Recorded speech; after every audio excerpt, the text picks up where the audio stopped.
Assalamualaikum warahmatullahi wabarakatuh. Selamat pagi pemirsa. Salam teh dan kina. Kita laporkan ini dari lereng Gunung Tilu di background kita di PPTK Gampung. Ya. Kita bersama Pak Sabri, ahli pengolahan teh. Kita tanyakan teh itu bagaimana cara mengolahnya dan tentunya jenis-jenisnya. Nah, ini berbagai macam jenis, mungkin awam tidak tahu kan Pak? Ya. Ya ini yang apa? Teh hitam, black tea. Ini terus lagi ini ada teh hijau. Wah, apa bedanya ya kan? Apalagi ini Pak? Ya, ini teh putih. Ini teh putih, ini pemirsa, ini teh putih. Ada lagi ini teh oolong. Wah, jadi jelaskan Pak Sabri bagaimana pengolahan teh itu menjadi berbagai macam-macam dan apa caranya begitu dan kegunaannya tentunya manfaatnya. Silakan Pak Sabri.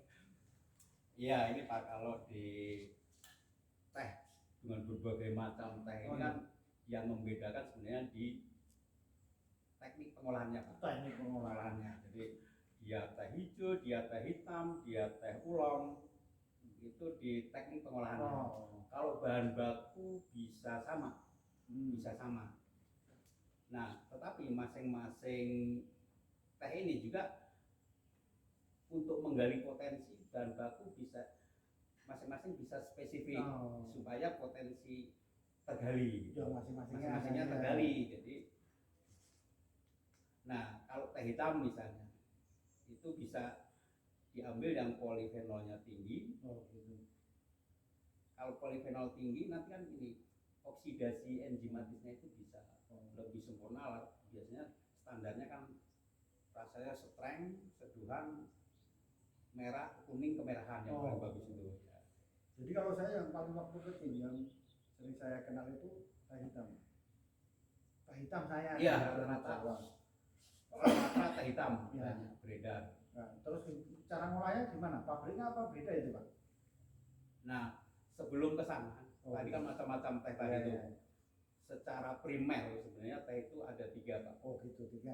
3 kelompok besar. Yang pertama itu teh full fermentasi. Teh full fermentasi. Itu contohnya teh hitam. Ya. Kenapa full fermentasi? Kalau di Indonesia sekarang itu sudah rata-rata bahasanya itu full oksidasi enzimatis. Oh, full oksidasi enzimatis. Makanya warnanya hitam gitu. Makanya warnanya hitam untuk tehnya. Oh, tehnya. Nah, mutu ini semakin hitam semakin bagus untuk teh hitam ini. Ini Mbak. Nah, ini iya. Udah ada putih sedikit. Nanti di teh tambah nambah. Nah, full oksidasi enzimatis ini secara mutu juga udah standar baku Pak, udah ada standar bakunya karena dikatakan full fermentasi. Jadi caranya gimana Pak? Pucuk teh, ya kan ini kan cerita yang black tea dulu. Black tea dulu ya. Pucuk teh dipanen, pakai terserah lah itu kan apa saja. Ya. Dikumpulkan, proses pertama diapakan? Kalau untuk teh hitam yang full fermentasi karena mau dioksidasi enzimatis ini full, maka prinsip pertama harus digiling lebih digiling keras Pak, supaya cairan keluar. Supaya cairan keluar, kalau nggak keluar kan nanti nggak saling bertemu. Sebenarnya di dalam daun teh itu kan ada yang namanya polifenol, ada polifenol oksidasenya, ada polifenol peroksidase, ada asam amino, ada kafein. Nah, setelah karena tadi full fermentasi atau full oksidasi enzimatis, langkah pertama harus sebelum itu prinsipnya digiling supaya ketemu. Tapi sebelum digiling ini kan perlu dikondisikan supaya penggilingan itu pas. Kondisinya pas, jadi perlu dilayukan. Nanti masing-masing beda karena teh hitam itu ada yang sistem CTC ini. Iya. Kemudian ada yang sistem ortodok. Ortodok pun terbagi juga. Ada yang murni, ada yang murni itu membentuk banyak televi ya Pak ya. Kemudian ada yang broken, dan bahkan ada yang small grade, ada 3. Berarti itu di apa tadi sebelum dilayukan terus habis itu cara fermentasinya gimana sih Pak? Saya nggak, masyarakat tahu membayangkan. Orang awam itu biasanya membayangkan fermentasi itu kan ditambah mikroba gitu ya. Ya. Kalau di teh ini karena sebenarnya di dalam semua daun atau makhluk hidup itu sebenarnya di situ sudah ada enzim Pak. Enzim. Mikroba itu kan kalau fermentasi sebenarnya menghasilkan enzim baru memecah-mecah itu kan enzimnya. Jadi di sini enzim udah tersedia di namanya enzim peroksidase. Ada enzim oksidase polifenol juga. Jadi di situ syaratnya itu ada pertemuan polifenol, ada enzimnya, kemudian ada oksigennya. Untuk lebih cepat bisa bantu dengan cahaya. Tetapi 3 ini sudah cukup bisa untuk mengoksidasi, tambahannya cahaya. Dan bahkan ada yang baru untuk lebih mempercepat tambah UV, tambah ultraviolet. Pak biar membayangkan di pabrik ini ya kan. Nah. Misalnya kalau pucuk datang, itu prosesnya diapakan kalau kalau di pabrik, pucuk datang itu dilayukan bisa berbagai sistem lah. Yang umum di Indonesia itu dihamparkan gitu, dihamparkan dalam trough, namanya withering trough, kemudian diberi udara. Udara ini juga perbandingannya tertentu. Itu tertentu. Kalau perlu disebut ya. Perbandingan tertentu. Jadi 1 kilo itu 18 sampai 20 CFM. Jadi kalau kurang karena nanti akan berpengaruh terhadap, di samping berpengaruh terhadap ketepatan lain juga, kalau kurang udara bisa nggak fresh ya, nggak jadi briskness gitu. Setelah dilayukan Mas, ada yang CTC, ada yang ortodok, kan beda. Dan tingkatannya beda. Itu paling tidak kalau untuk memenuhi pelayuan kimia itu kalau dulu duduk 14 jam. Tetapi kadang-kadang kan untuk CTC ini maju. 14 jam itu maju, kadang 10 gitu. Kalau ortodok karena aromanya kan diutamakan itu di 14 jam itu supaya layarnya tepat. Kalau dihitung kasar sih dari bobot misalnya 1 ton, layarnya 3.500. Gitu. Itu kan kalau ortodok. Tapi kalau yang CTC tadi 70 masih 70. Masih 70 dari 1 ton masih 700 kilo. Jadi bedanya gitu. Setelah itu Mas? Setelah itu digiling. Digiling. CTC lebih keras lagi supaya menjadi kayak pelet-pelet kecil gitu. Kalau ortodok juga pertama itu dimemarkan dulu. Kalau penggilingan itu memang tujuan pertama ini memar. Jangan langsung dipotong, hancur. Itu nanti nggak curly namanya kalau di teh hitam. Sebenarnya dua-duanya itu membutuhkan apa? Kenampakan curly. Nah, baru setelah itu namanya kalau digiling ortodok itu penggilingan terbuka open. Itu tujuannya untuk memar dulu. Baru dikeras. Kemudian ya kalau di teh itu kan di penggilingan itu juga udah ada sortasi Pak. Jadi untuk membentuk mutu fisik yang dimulai dari sortasi dasarnya ini. Kalau dikeringnya sih nanti tinggal misah-misahkan. Kalau ini membentuk. Itu berarti prosesnya ada CTC, ada ortodok ya kan Pak. Itulah selesailah dapat teh hitam. Belum, masih basah nih. Masih basah. Gimana? Dioksidasi sampai kalau oksidasi itu indikatornya kalau di fisik ya, di visual itu udah merah tembaga gitu. Oh gitu. Baik GTC ortodoks sama saja merah tembaga gitu. Itu indikator yang mutu yang baik gitu. Nah nanti baru dari oksidasi enzimatis ini dikeringkan. Oh keringkan. Dikeringkan. Kalau GTC kan prosesnya kontinu, jadi udah diatur waktu di dalam fermenting unit namanya. Kalau di ortodok biasanya masih ada bagi-bagi meja, ada bagi-bagi, bisa bentuk meja, bisa bentuk lantai gitu. Dulu banyak yang masih di lantai gitu. Sekarang udah karena mungkin ini persyaratan seperti HACCP apa jangan di lantai gitu, maka ditaruh di atas meja. Selesai Keringan. Setelah dikeringkan ya masing-masing alat itu kadang suhunya berbeda Pak. Ada yang fluid bed dryer itu bisa sampai suhu 121 gitu. Terus kalau ada pengering yang rantai atau TSD kalau umum di teh itu sampai 100 cukup gitu. Tapi kalau ada lebih tinggi lagi FBD itu bisa sampai 140.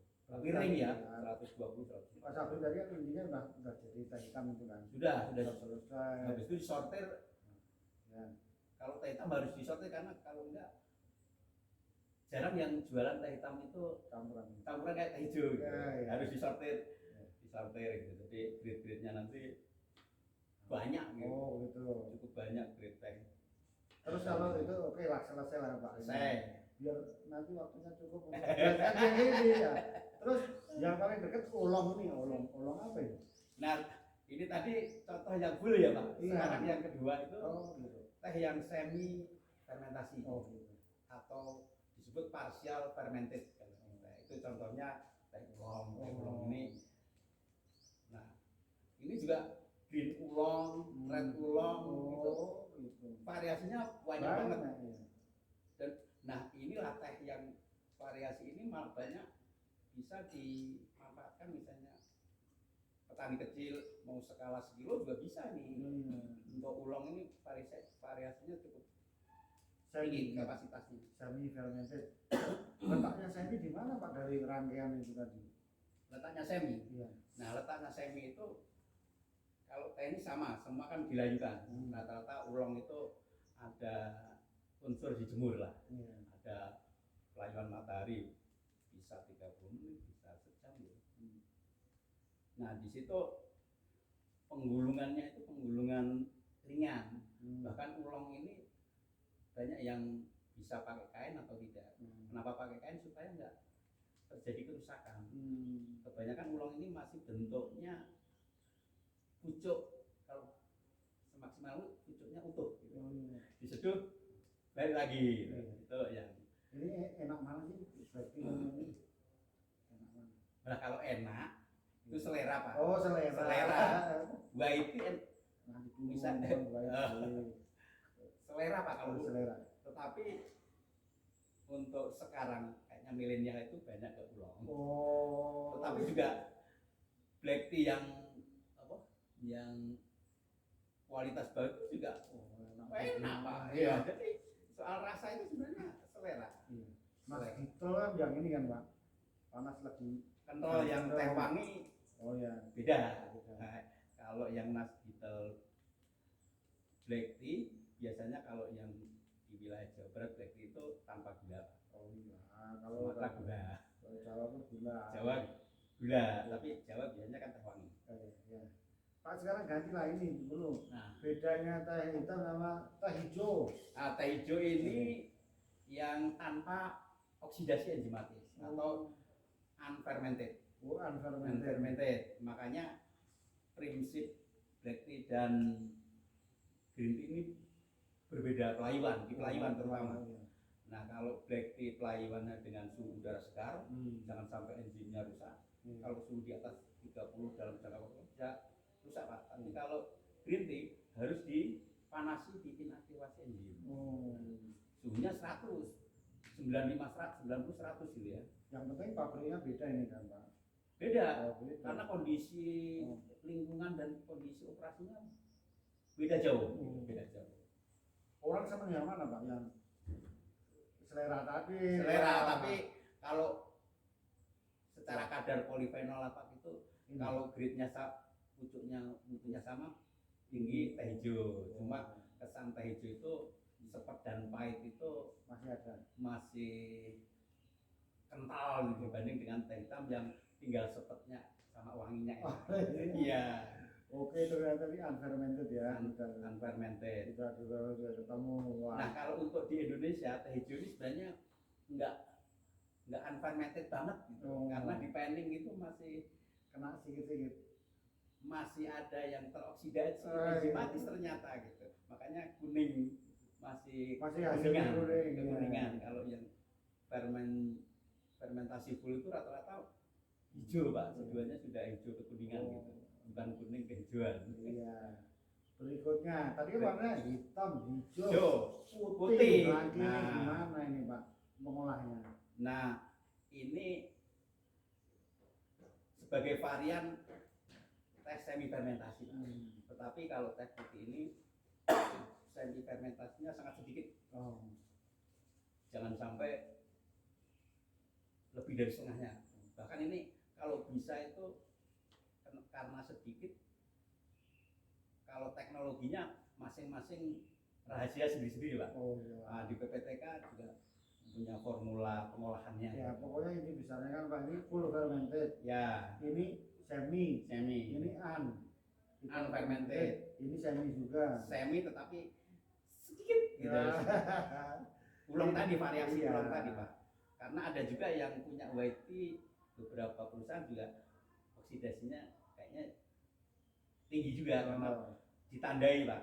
Oksidasi yang teh putih ini ditandai dengan warna air seduhan, ampas, Ya. itu kelihatan nanti kalau Semakin oksidasinya kuning, semakin kuning semakin oksidasinya sedikit semakin bagus. Iya. Kita lihat semakin aroma itu semakin bagus. Kemarin saya kira kalau ini semakin kuning semakin bagus dikira. Nah iya, semakin bagus. Oh gitu. Bukan semakin coklat yang semakin Oh. coklat kemerahan yang nggak bagus. Oh gitu. Itu semakin kalau kuning bagus, kalau udah mengarah ke merah ke coklat ya banyak teh hitam gitu. Wah. Gitu. Iya. Ya, penting kita udah paham lah kita Iya. mau pilih yang mana teh yang akan kita produksi dan kita dimanfaatkan tentunya. Sekarang coba yang ini yang sudah kita teh ini ya, Kita seduh. teh putih di sini. Oh iya. Gimana caranya? Nah, kalau nyeduh teh putih ini sebenarnya paling disarankan ya, Iya. itu cukup 5 menit saja. Oh. Jadi setelah 5 menit tuangkan dulu, jangan dibiarkan di sini berjam-jam. Kalau saya 1 hari. Nah, nanti baru tambahin lagi Pak. Oh, Seduh pertama, kedua, ketiga gitu, Jok supaya ya. Aduh. aroma dan warna seduhan ini kalau ini seharian juga pahit juga apa kok pahit? Rasa strengnya Ya. masuk juga. Ya, oke. Ini cukup 5 menit jika air mendidih. Oh. Tetapi kalau airnya misalnya 80 ya 10 menit, bisa 10 menit gitu karena Kalau ini beda lagi nanti cara nyeduhnya. beda. Nah, nanti kita bahas lain waktu. Lain waktu. Cara menyeduhnya. Ya. Ya Mak, Ini boleh diminum belum? boleh Pak. Oh, katanya 5 menit. Oh, 5 menit di sini tadi. Oh, iya. Tadi sebenarnya. Ya, jadi diminum hangat-hangat di bawah suhu 60. Kalau untuk di testing di bawah suhu 60 Pak. Oh gitu ya. Ya. Jadi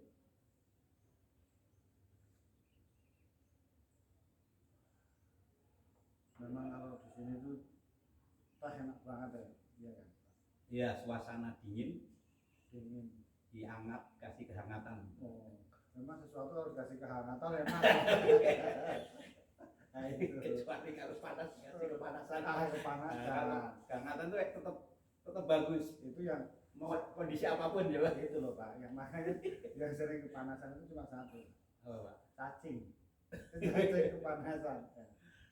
Oke pemirsa, selamat menikmati teh yang ada. kita sekarang mengenal ada teh hitam, teh oolong, ada tadi ortodoks, CTC, kemudian teh hijau, teh putih. Kalau teh wangi Pak, campuran dia. Nah, kalau teh wangi Indonesia nih ya, yang dari awalnya itu teh wangi itu dari teh hijau diproses lagi Pak. Reprocessing. Kalau secara umum sih teh hijau yang sudah jadi dari berbagai kebun di Jawa Barat, misalnya ngolahnya banyak di Jawa Tengah, Cirebon ke sana gitu, Cirebon ke timur, itu teh wangi. Campur melati. Nah, iya dicampur melati. Yang pertama itu digosongkan dulu Pak.